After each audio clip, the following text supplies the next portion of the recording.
алкохолот и високите температури можат да бидат лоша комбинација. За тоа каква е состојбата на клиниката за токсикологија, ќе разговарам со доктор Ано Чибишев. Докторе, добро утро.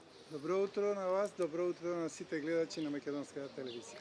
Така, каков е бројот на интервенции со хоспитализирање по алкохолизирана состојба, труење со алкохол изминатиот период?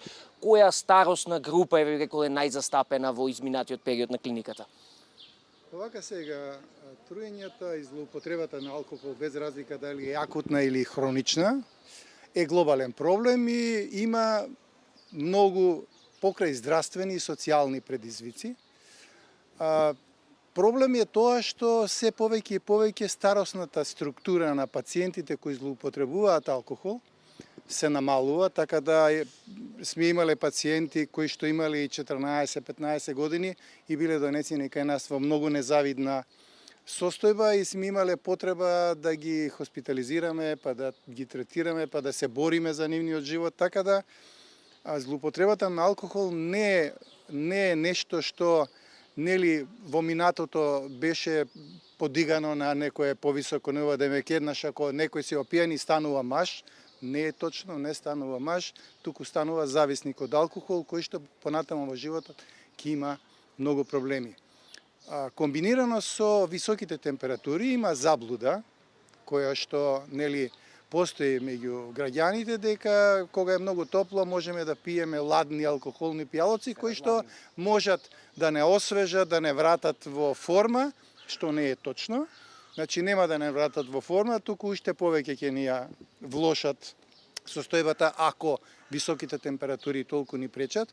Јас им препорачувам на високи температури да пијат повеќе течности во облик на обична вода на собна температура. Не мора да биде ни студена, затоа што студената вода, знаете, внесувана во организмот, таа разлика во температури може исто така да направи, можда не толку сериозни, меѓутоа може да направи сериозни здравствени потешкоти.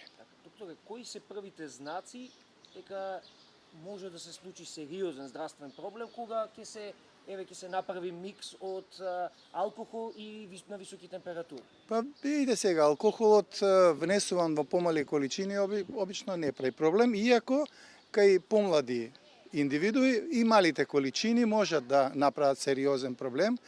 Обично кога ќе почне некој да зима алкохол, не си ја знае границата, ќе почне да претерува и почнува невообичаено да се однесува, премногу да зборува, да станува весел и тоа е онаа првата фаза, меѓутоа ако продолжи да внесува, тоа ќе се комплицира затоа што алкохолот има исклучителен афинитет кон централниот нервен систем и тоа негово негативно дејство најмногу се осеќа во акутната фаза на централниот нервен систем, ќе почнат сериозни пореметувања од типот поспаност,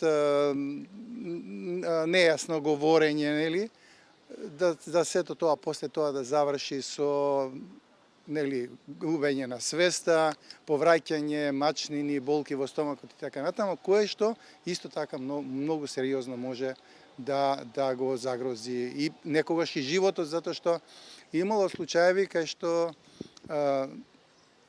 опиени индивидуи отишле да легнат да спијат, при тоа свеста е минимизирана, прават нагон за повраќање, повраќаат, вдишуваат дел од храната која повраќаат и се задушуваат. Чи такви трагедии сме виделе многу во пракса. Имало и кај нас?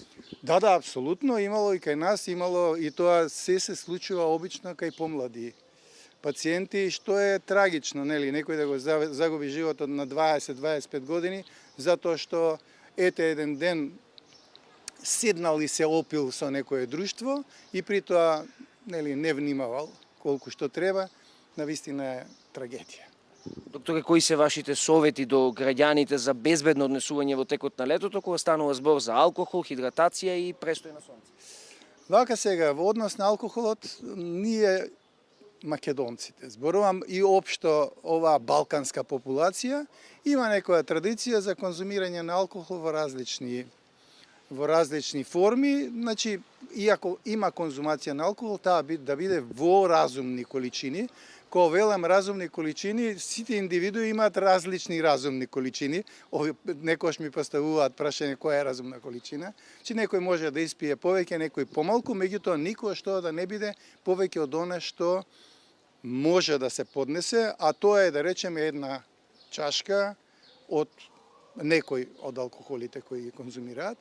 На високи температури, посебно изложени на сонце, не препорачувам да се зема алкохол, затоа што може, објаснив какви проблеми може да направи. Зимање што поголема количина на обична вода, значи не оние засладени сокови, не знам, Кока-кола и тие други газирани пијалоци, туку обична вода, со која што практички постојано организмот ќе има доволно течности, ќе се одржува тој водно-електролитен баланс во организмот, кој што е пресуден за нормално функционирање на еден човечки организм.